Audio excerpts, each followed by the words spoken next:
Welcome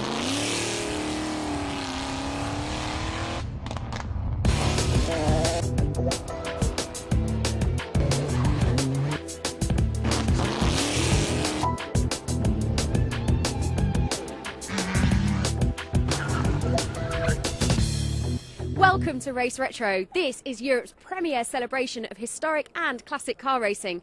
And there's something here for everybody. I'll be bringing you the action from the motorbikes, from the rare racing cars, and of course the celebrity interviews. And over on the live rally stage, Rapid Richard is standing by. We're here on the live rally stage. There's some fantastic cars here. What we're going to be doing is going to be talking to the drivers, looking at the cars and the owners, and we're going to see all this action. They're getting ready now, and it's absolutely buzzing here. These are fantastic classic rally cars that are going to be driven absolutely to the limit. Well, I'm sat here in an absolutely beautiful car with Jerry Thurston. Jerry, tell us please about this car. Well, it's an Allard J2X built in 1952 by a little company in London. He decided that he fancied building motor cars at the end of the Second World War. Went ahead and did so in a sort of very entrepreneurial manner and ended up at such big events as Le Mans, the Targa Florio, Mille Miglia, mixing it with the big boys. Even won the Monte Carlo rally in a car that he'd built himself. How about that then? So Jerry, this isn't the only car that you've got here. You've got three others around us. Tell us a bit about those. We've got the first sports racing car he built, the J2. This is actually the #1 prototype car. It's the car that Sidney Allard himself used for 2 years. He even went and did the Targa Florio in it, so it's extremely historic, raced absolutely everywhere throughout Britain and Europe. Fabulous. And what else have we got?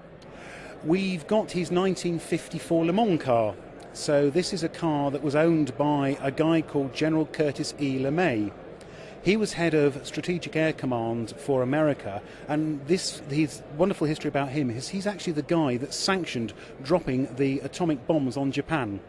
The third car is slightly out of kilter with the racing car, but the reason that we brought it is that is the last car that Sidney Allard ever owned, and the last car he had built for him. It's the GT Coupe.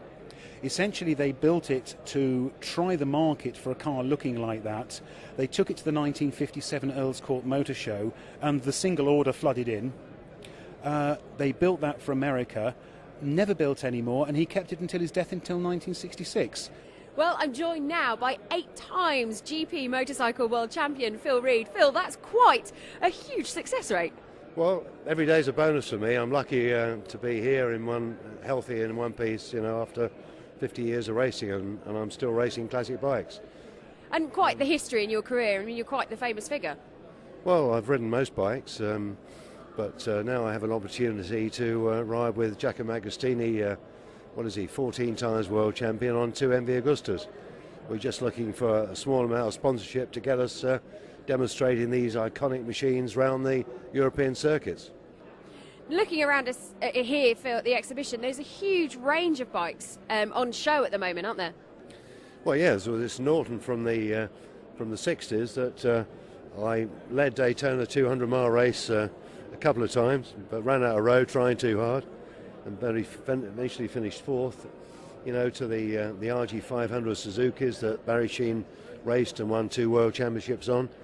Yeah, there's a whole fantastic collection of famous, iconic race bikes here.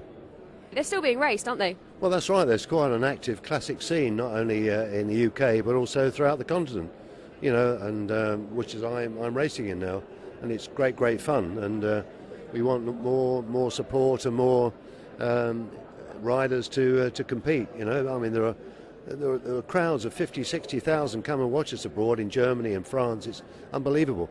For somebody who wanted to go racing but thought, of course, MotoGP is quite inaccessible in terms of cost, Yes. What about the classic scene? Well, yes. I mean, I think you can get a competitive classic bike, say an RG500 would cost you about 15,000, and a TZ 250 or 350 Yamaha about 6 or 7. So it's not that expensive compared with Motor Grand Prix. So please, there's every opportunity to have fun and compete with ex-world champions on the classic scene. Fantastic. And for some of the younger riders as well.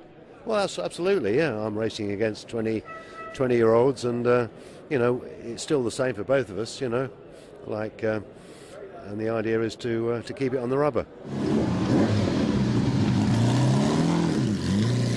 We've got Tony Worswick with us. He's got the most fantastic sounding car and something a little bit different. It's a Ferrari rally cars, Tony.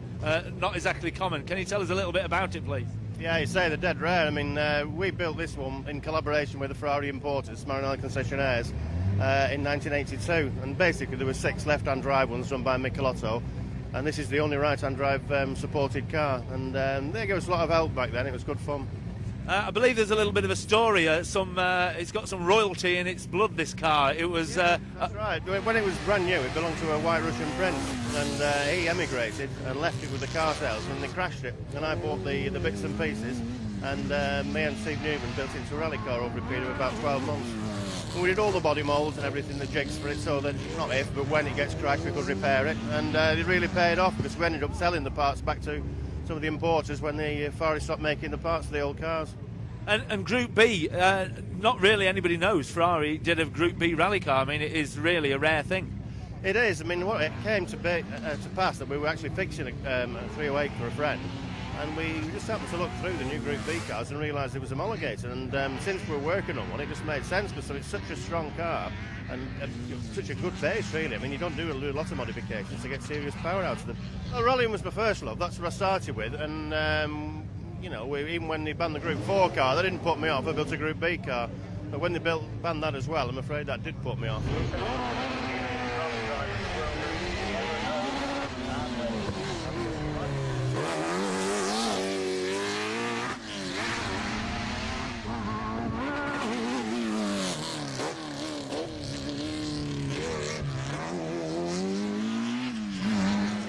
We're joined now by Bruno Giacomelli. Bruno, thank you so much for joining us. Now, in terms of Alfa Romeo, we're here on the Alfa Romeo stand, and it's 100 years of Alfa Romeo. You've got quite their race history with them.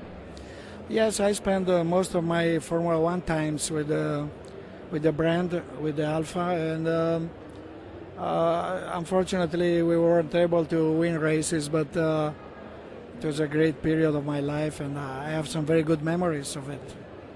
In terms of your memories and that time of your life and that time of Formula One, the cars have changed massively, haven't they? These cars are much older than what I am, so I wasn't there then. But just because I saw all and they're so different, that just amazing how the technology, even in those days, you know, they were very much ahead of. You know, the Alfa is always remembered by racing enthusiasts by a long way, you know, compared to other brands, you know. And the cars are fantastic. I love them, you know. In terms of driving the cars that we see here before us, what sort of skill is required? Yes, of course. These cars are very similar of my Formula One car. The way of driving, okay, we have different tires, different, but you had to drive the car, you know. There was no electronic in the 80s cars, and also with these ones. So it was more that you needed more skill from my point of view, you know. And but obviously when you are all on the same level, it's always difficult. Even today, it's not easier today. It's just very different. You had to drive the car. You had to shift the gears by hand. You didn't have any traction control. Your traction control was your right foot. And so I think it was more demanding from the skill point of view. To shift was an art. Not anymore. Anybody can drive a Formula One car today. Back in those days it was more difficult. It was very hard, but I decided to come to England to race because I knew then that this was the place to be for motor racing, you know. And the people here, they know a lot about motor racing, and this is fantastic for a racing driver. And the cars are beautiful, and there are so many things to see. This is my first time to an historic show. my very first time in England, and it's just fantastic. Thank you, Bruno. Well, let's catch up with Richard now and find out who he's with on the live rally stage. Thanks, Gemma. Eric, we've got a fantastic kart. You've been involved in this fairly recently, I believe. Yes, I joined the historic club 2 years ago. Last season was my first full season of doing the historic and retro racing, and it's fantastic. What's the value of this car? You know, if you wanted to go and buy something like this, what's it worth? I don't know. I mean, the value. I mean, you can pick up a classic car probably on eBay or for just a few £100. You know, they're not very expensive, but I think due to the prominence of the club now, the prices are beginning to keep up. And what about running costs? I mean, how much would it cost you to run that all year? Because it looks, if we look at the tyres, I don't think they've been changed since 1963 anyway. The tyres actually were new at the start of last season, and they're ready for. I mean, I would get a season out of a set of tyres, but you can still buy these new. The Chinese, I believe. So you're spending very, very little money. Very little money. I've not rebuilt the engine at all, but obviously perhaps at the end of this next season it'll be ready for rebuild, I would imagine.